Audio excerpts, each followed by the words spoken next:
Hey guys, welcome back. Video number 4.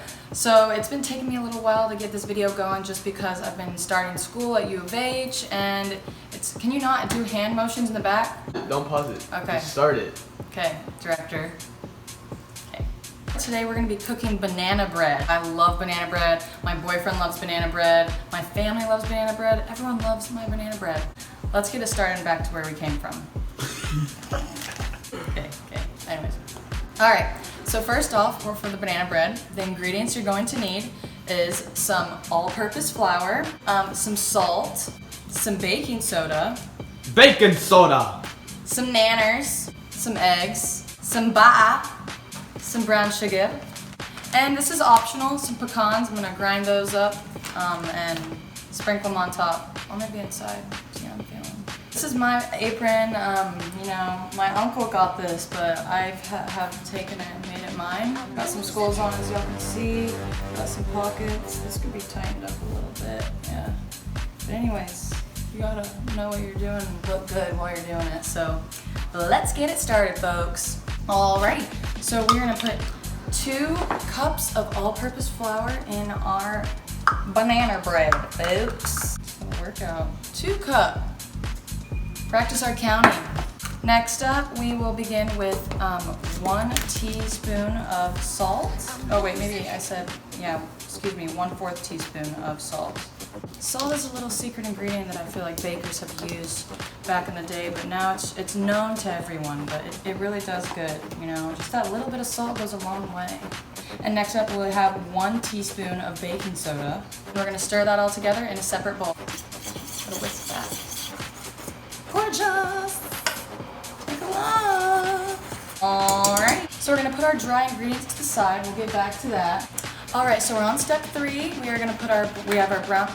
Guys, hey, where did you get that? Okay. Step 3 is our brown sugar and our butter. We're going to cream that together with our 5-speed 3000X blender, whisker, electrical... What is this called again? Well, we're gonna put that together. So let me tell you a little funny story. Actually, when I use this, I still have a little bit of PTSD from using these. Don't ever plug it in before you put these on, okay? That should be known, actually. I was a little in a rush when I was baking. I was ready to get cooking. I did that, and I was putting them on after I plugged it in. I pushed a little on this. My fingers, no joke, I'm not gonna do it again because I plugged it in, were literally laced in that, almost broken. Yeet. Alrighty, let's start saddling up our brown sugar. So we got 3/4 cup brown sugar. I'm using a 1 cup, but it's okay because I know what I'm doing. I bake. I don't usually pack it. You can pack it. I might lightly pack it because it's light brown sugar. We're packing and stacking. We got our brown sugar. Yeah. Beautiful. Anyhow, let's hope your butter's softened, ready to go. I use the challenge butter, salted. So my secret to softening butter sometimes when I'm in a rush to bake, now some professional bakers might not approve of this, but I'm not professional here. We're doing it Texas style. Just kidding, that wasn't Texas style. But I like to put my butter in the microwave, and I literally will do like second intervals. Like I'll let it go 5 seconds because you don't want it to melt. Because if your butter melts and you put it in baking, it's going to change the whole consistency of your whatever you're baking. It's cookies, cake, banana bread. Like you don't want it to be melted. You have to have it softened beautifully, squishy, kind of. And now I'm gonna go wash my hands because I'm all buttered up. And we're back. So I am going to blend it up without chopping my fingers off, creaming that butter and brown sugar.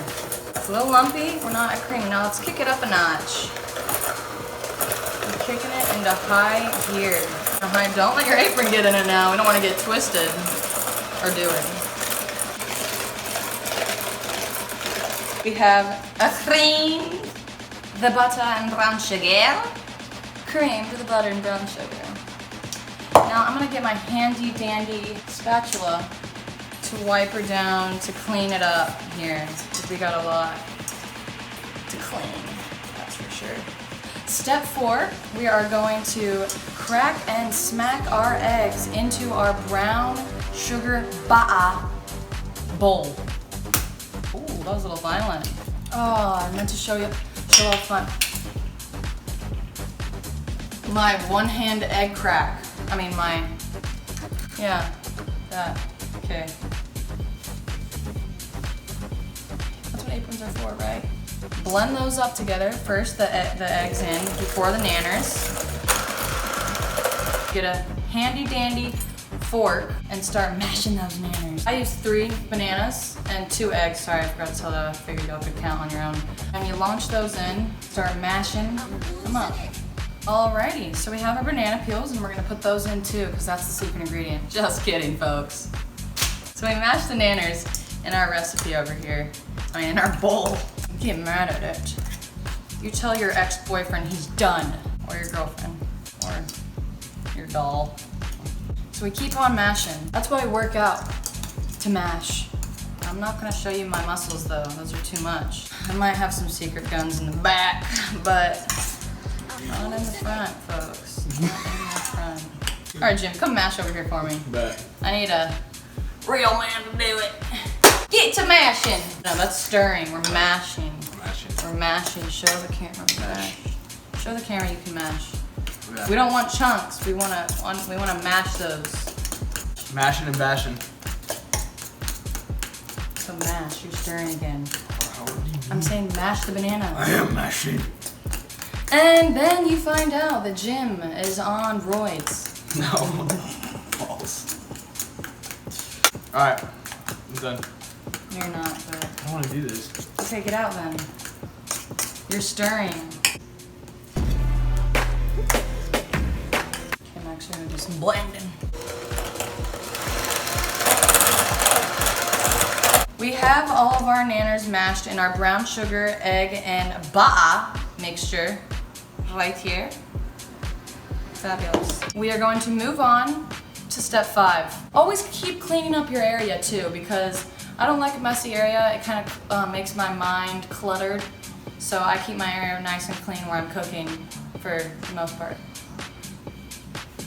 All right, step 5, folks. Real question is, do we put the wet into the dry or the dry into the wet? I'll let you answer that. I'm gonna go put the dry in the wet, little by little, because we just want to moisten. And just keep stirring, just keep stirring, just keep stirring. Looks nice and good. Now, we're gonna use all of it, don't you worry. Now again, I'm separating my flour, little by little, putting just enough into our wet mixture, keeping it nice and moist, but we don't wanna put all of the flour in just because you just don't. You just don't. Keep on doing it. And you get a pump too, the shoulder. I'm gonna have one shoulder bigger than the other. Yeah, that's gonna be cute. You're getting that consistency, it's getting nice and thick. That's how we like it, folks, thick. Bitch, are you dumb, stupid? Oh, whoa. Got a little wasted there. And now don't judge me, my favorite part of baking is getting to dip my finger in my batter. And I know people say never to do that because eggs might have salmonella, but I like pushing my luck, so. That's damn good. As a chef, you would like to try your food before you give it out to your friends or family. You always want to try it, because that's when you know it's good. You're a professional, you gotta do it right. All right, we're gonna move on to step 6. See you later. All right, folks, we're on step 6. We are going to spray our baking loaf pans, and y'all can get any size you like. I'm actually gonna give some of these banana breads to some friends. I use butter pan, actually, if you want to know about that. You can use whatever you like. So you spray that up, and then you start putting them in. You don't want to overfill your loaf pans. We just want to fill them about halfway. All right, so we're going to do that, and this is going to fast forward really quick for us. Everyone, my mom is coming in. This is Sarah Ruddock, the goatville that popped me out. Come on in. This is my mom. She got back from work. She makes $1 billion a day. Don't we all wish? Don't we all wish? All right, and now we can actually add some of our pecan pieces. This is optional. I really like pecans, so I like to sprinkle them on top. Or you can mix them in your batter, however you want to. I'm gonna get fancy, and I'm gonna actually put them in my nut grinder. That sounds scary. Okay, so here's our nut grinder, fancy. This is how we grind our nuts. This thing's live and sticky. You see Rudy's nose in that corner right there. Look at him licking. Look at him licking. Okay, nuts are grinded. Take this off. We can go ahead and sprinkle. Sprinkle those nuts on top. I'm only gonna do 2 nuts on top. But anywho, folks. Next up, we'll put them in the oven. Say sayonara. And we'll leave them in the oven for about 45 minutes, but I say check on it depending how fast your oven is. And then after, once it's all done, take a slice and put it in the toaster with some butter on top. That's good. See you next time on Cooking with Sydney Ruddock.